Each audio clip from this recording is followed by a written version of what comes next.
My name is Lena Voss, and I met Elias Crow on the day the world forgot how to rain. It was October 17, 2087, and the sky over New Seattle had been the color of tarnished steel for 3 straight months. The climate grids were failing again. Water rationing had reached level red. People wore filter masks just to breathe outside, and every conversation began with the same exhausted question. Heard anything about precipitation credits? I was 28, a junior chronophysicist at the Pacific Arcology's Temporal Research Division, which sounded prestigious until you learned my job was mostly calibrating drift and obsolete pocket loops, little wrist devices that could rewind personal time by up to 11 seconds. Useful for avoiding spilled coffee or regrettable sentences, useless for anything that actually mattered. That afternoon I was in the restricted subbasement, level -47, cataloging cracked quantum hourglasses the military had abandoned after the Copenhagen incident. The air smelled of ozone and wet concrete. I remember humming an old song my mother used to play, something with violins and lyrics about rain, when the lights flickered and he stepped out of the dark. He wore a long charcoal coat that looked a century out of fashion and carried no clearance badge. His eyes were the gray of that rainless sky, but warmer, as if they remembered storms. "You're in a restricted zone," I said, reaching for the alarm. He raised one hand, not threatening, almost apologetic, and the alarm pad beside me displayed midnight frozen. "I only need 11 minutes of your time, Lena Voss," he said. His voice was low, precise, like someone who had practiced English across lifetimes. "After that, if you want me gone, I'll leave and you'll never see me again." I should have screamed. Instead I heard myself ask, "How do you know my name?" "Because I've known you for 347 years, 6 months and 12 days. Though from your perspective we're meeting for the first time." He smiled, small and sad, and the frozen alarm began counting upward again. He had just stolen 11 seconds from the building's timeline and handed them back like a gift. His name, he told me, was Elias Crow, designation TC01, the first successful chrononaut of Project Ouroboros, a black-budget experiment abandoned in 2049 after it drove the next 12 subjects insane. Elias had not gone insane. He had gone further. He could fold time the way origami artists fold paper. Forward, backward, sideways into probabilities that never happened. He could live 1,000 years in a heartbeat or stretch a heartbeat into 1,000 years. But every jump eroded something essential inside him. The scientists called it causal mass. Elias called it soul. Either way, there was only so much of him left. "I'm dying," he said simply, leaning against a crate of shattered hourglasses. "Not in the usual sense. When the last of me burns away, I'll scatter across the timeline like ash. No afterlife, no record, just absence." I laughed, nervous, disbelieving. "And you came to subbasement -47 to tell this to a junior tech?" "I came," he said, "because in every single future where I let myself vanish alone, the world ends in fire by 2098. There is one thread, one only, where humanity makes it past the century mark. And in that thread, Lena Voss is standing next to me when I make the choice that saves everything." He reached into his coat and produced a single white rose. Not plastic, not printed, real dude fragrant. Roses had been extinct outside hothouses for 15 years. "I grew this for you in 2031, he said. "It took me 6 subjective months. I thought you might like proof." I took the rose. It trembled in my hand like a heartbeat. That was the beginning. Over the next weeks Elias appeared and vanished like an afterimage. He never used doors. One moment the lab was empty, the next he was there, sometimes younger, sometimes older, always carrying impossible gifts.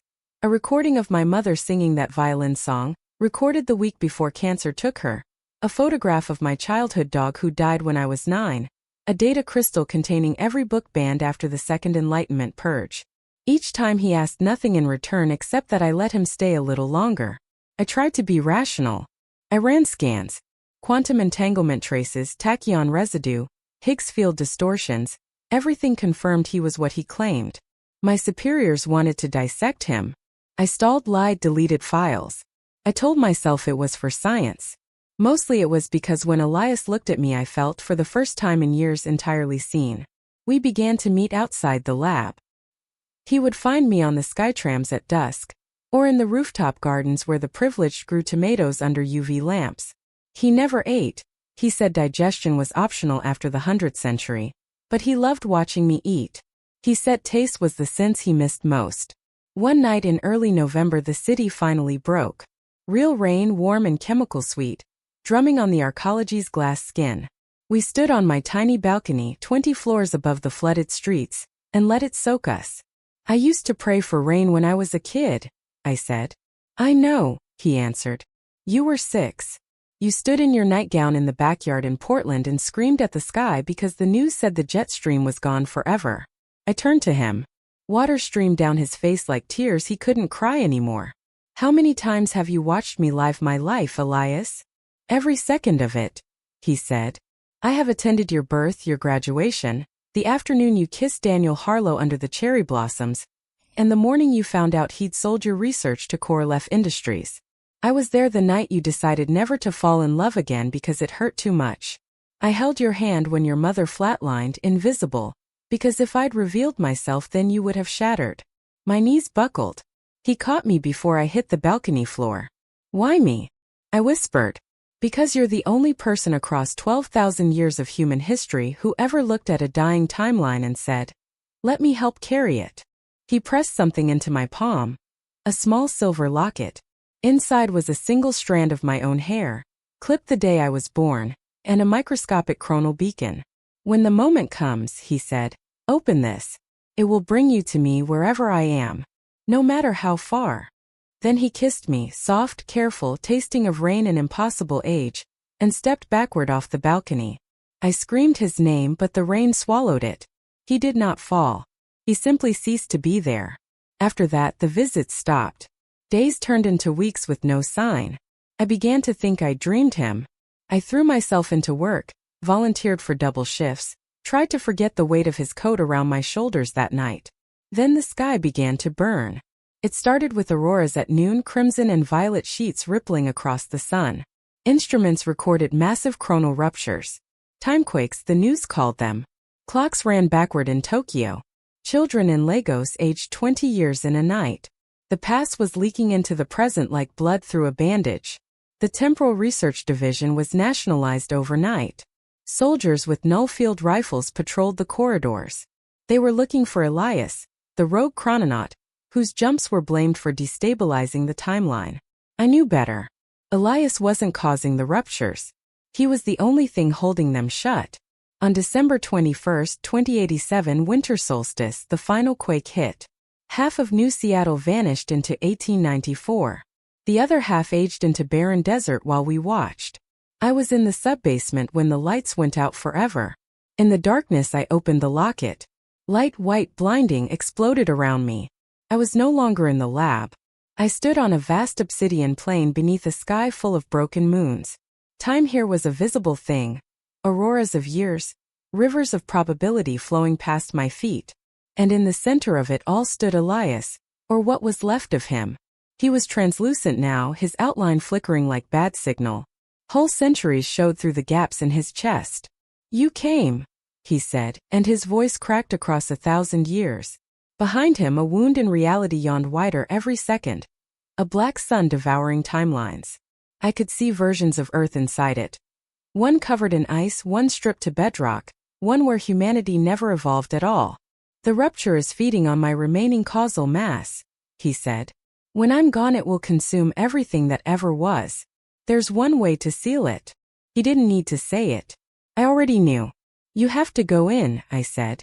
Use the last of yourself to stitch the tear from the inside. He nodded. But if I do, I cease. No echo, no memory. Even you won't remember me. The timeline will heal, but I will never have existed. The black sun howled. A chunk of the obsidian plain sheared away into nothingness. I thought of every moment we'd stolen. The white rose, the rain, the way he said my name like a prayer. No, I said. He blinked or tried to. Half his face was already gone. There's another way, I continued. You said every future where you die alone the world ends. But you never told me what happens in the futures where you don't die alone. I stepped forward and took what remained of his hand. Felt like warm static. I'm coming with you. Lena. You've watched me my whole life. You know I don't leave people behind. The rupture screamed as we approached it together. I felt my memories begin to unravel. My mother's face, the smell of rain, the color blue, but I held tighter. At the edge, Elias turned to me. He was almost transparent now, but his eyes were solid, fierce, alive. I was wrong, he said. It wasn't you carrying the timeline. It was us. We stepped into the black sun. There was no pain, only light and music, and every second we had ever shared or would ever share playing at once. I saw him at 6 years old stealing apples in 2009. I saw us growing old together in a house by a sea that still had tides. I saw him teaching our granddaughter how to skip stones across a lake made of time. And then I saw the moment he first stepped out of the dark in sub-basement -47, carrying a white rose he would not grow for another 58 years. He smiled the same small, sad, hopeful smile. When the light faded, I was back on my balcony. It was October 17, 2087, and the sky was the color of tarnished steel. But high above, a single cloud drifted real heavy with rain. My phone buzzed. A message from an unknown number. Look up. I did. High overhead, someone stood on the roof of the opposite tower. Long charcoal coat, no badge, holding a single white rose. He raised one hand in greeting. I laughed, or maybe I cried and ran for the stairs. Because some people can bend time, but the luckiest of us get to spend every second with the one who chooses not to.